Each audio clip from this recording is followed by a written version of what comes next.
Hey guys, Mr. Mini Painter here and welcome to the channel. Today I'm going to show you how I painted Thrain, son of Thror, and one of the forefathers of Thorin Oakenshield we know from the Hobbit. Now I have painted Thror before and I have painted Thrain the Broken before on my channel, so if you're interested in these videos please check them out. And today I'm going to be focusing on this commander of the armies of the Lonely Mountain. So let's get to painting!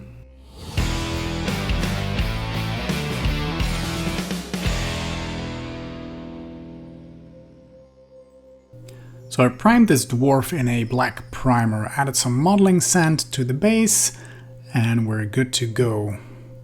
You can always add this modeling sand later, but I find it easier to do it up front because that saves you the hassle of adding this sand while you have your figure painted and you're really anxious not to get any on the painted parts. So best to do it up front and you can spray it right away. Let's start with some skin tones. First, I'm using some Bugman's Glow to paint his face and well, basically that's it on this dwarf. There's no hands, he's wearing gloves. Ha! That's easy. No, it's not, because it's still very tiny. As a first highlight, I'm adding some Cadian flesh tone, covering about 70% of what we painted before. And you can add some wrinkles here and some frowns or whatever you want. Focus mainly on those upper parts of the cheekbones, and the rest of his face is covered in beard. Now as a second highlight, I'm using some Kislev flesh, painting just the tip of the nose, the eyebrows, stuff like that. Very top part of the cheekbones, the parts that would catch the most light. I'm leaving the eye sockets dark, and I'm gonna make it even darker. And for that I'm using some Carroburg Crimson to add a natural skin tony shade to this face.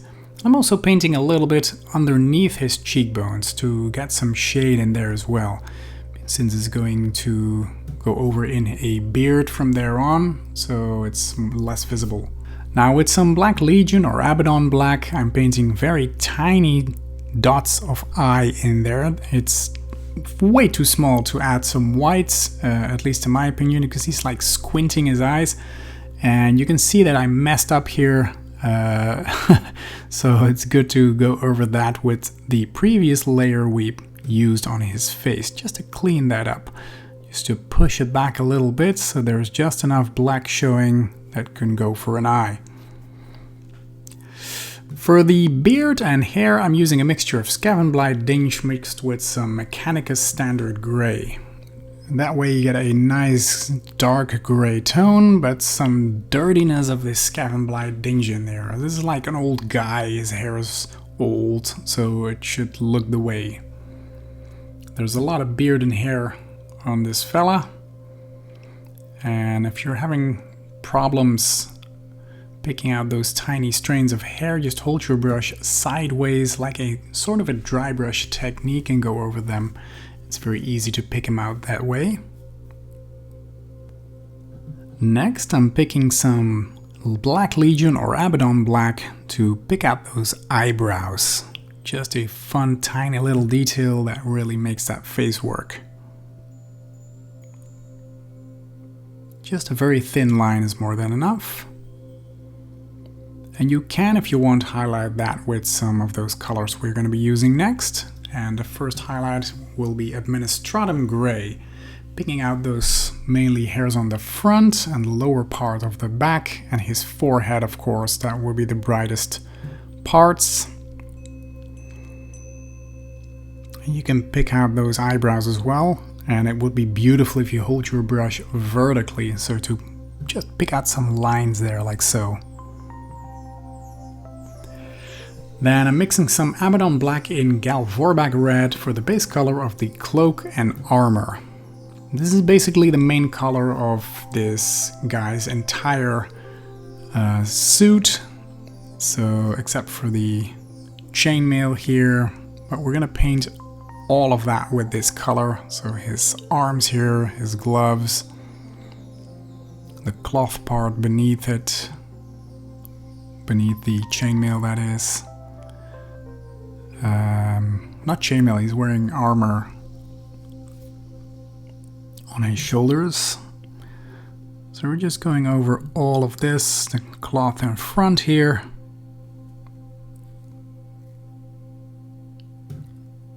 The boots.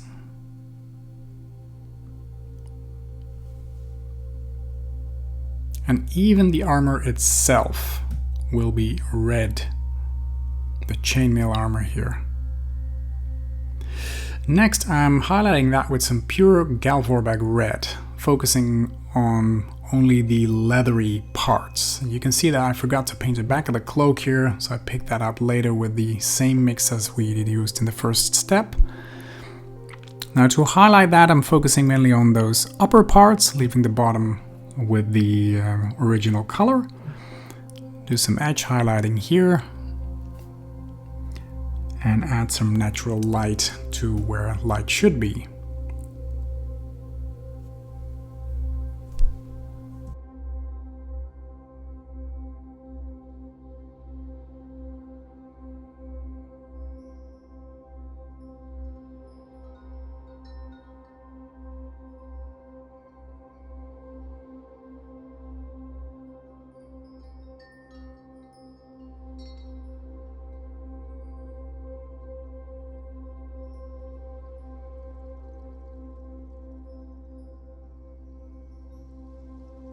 Now we're going to add some red to it by using corn red, which is a nice follow-up to the mix we did before.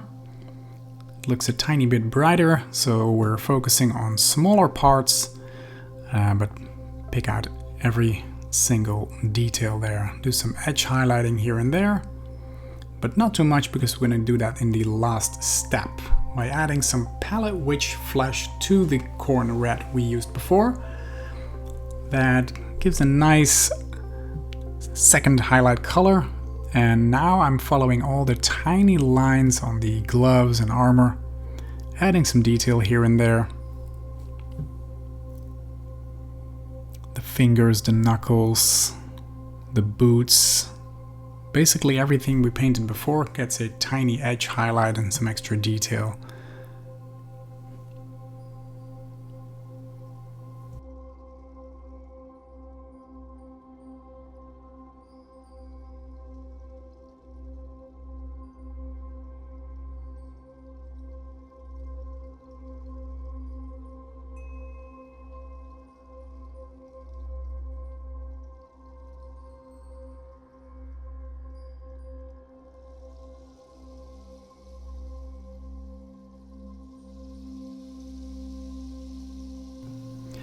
I'm now slapping some dried bark with a dry brush on the rim of the cloak. So that's the top part here, the side, the inner part as well. Using a dry brush so that the black still shines through. There's some dangling beneath his armor as well. And once that is dry, I'm slapping some Agrax Earthshade on there, just to emphasize those darker parts.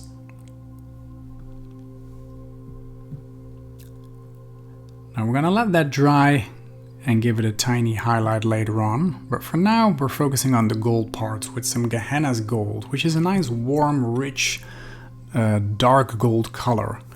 And there's these lanes on his armor here that are a bit raised that we're going to be painting with this Gehenna's gold. And basically all of the other gold details will use this color. There is a lot of edge highlighting here. There is some lining on the armor here on his boots. So just take your time, check the box art where gold should be, or imagine it yourself if you want. And follow all those lines. There's the shoulder armor here as well, of course. And these dwarves, they are miners, so they have access to these beautiful materials. They are covered in gold and precious metals. And of course dressed himself with this as well.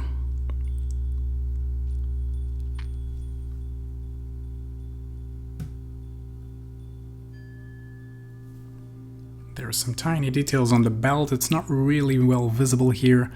And I'm picking out those beads he is dangling in his beard here and mustache. with the same gold.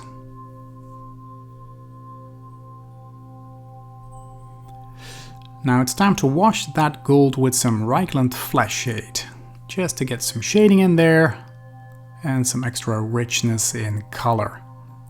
Just go over that.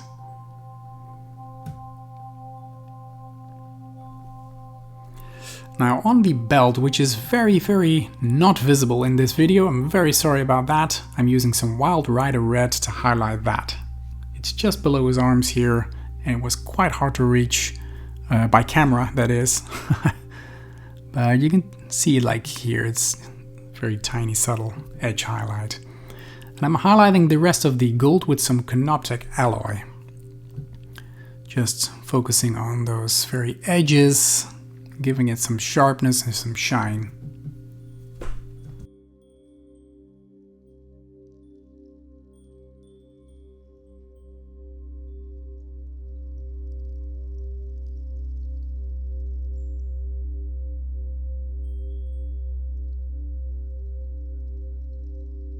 Now it's back to the cloak and a dry brush, and I'm using some Baneblade Brown to get some extra highlights in there.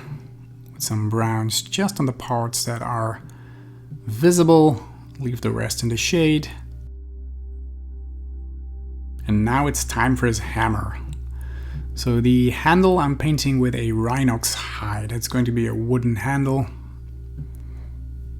We're going to add some wood grain to that later on.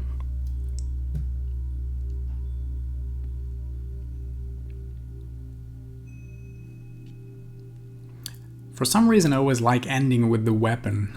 It's kind of an homage to the characters, something like that.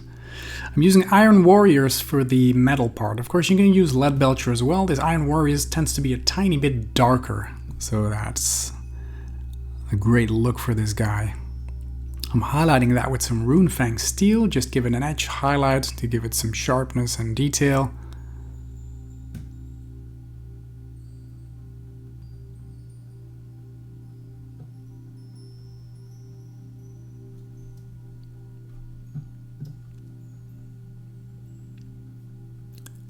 And to finish this off, I'm going to wash it. Kind of blending those colors together with some Nuln Oil, and also adding some shade here and there.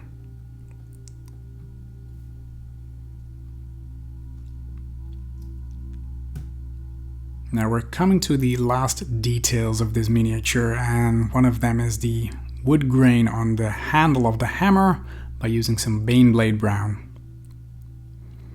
I'm trying to add some tiny lines here, some edge highlight on the bottom. Just follow those lines on the corners and edges of this handle, you should be fine. Now the base itself is quite dark, and it's the last thing we need to paint. So I'm brightening it up with some gray cere because I'm going to use contrast paints to do so. I love using contrast paints on the base because they get the effect done immediately. So because we added modeling sand already, we get some high and some low parts, and it's going to create a beautiful result. So make sure to let this dry. And once dried, I'm adding some Garriac Sewer. Just slap that on left and right because I'm going to mix it with another contrast paint to create kind of a double color, a blend of sorts. So I'm just slapping this on here and there, focusing mainly on the front, and for the back and shadier parts I'm using Basilicanum Gray. And kind of blend those two colors together, but make sure not to mix them up, but kind of where they meet, blend it a little bit, you know? And that's it. Add some tufts or some greens if you want, and there's a final result for our Thrain, commander of the armies under the Lonely Mountain.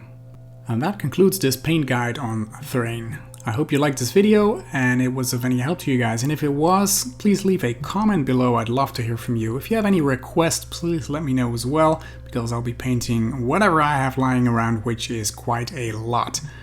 Now, if you like this kind of content, please consider subscribing to the channel, as I'll be making a lot more videos like this and I'll keep you posted. And also check out my Patreon page, where I'll be painting a lot more and different games as well. For now, thank you so much for watching, and I hope to see you in one of my next videos. Bye bye!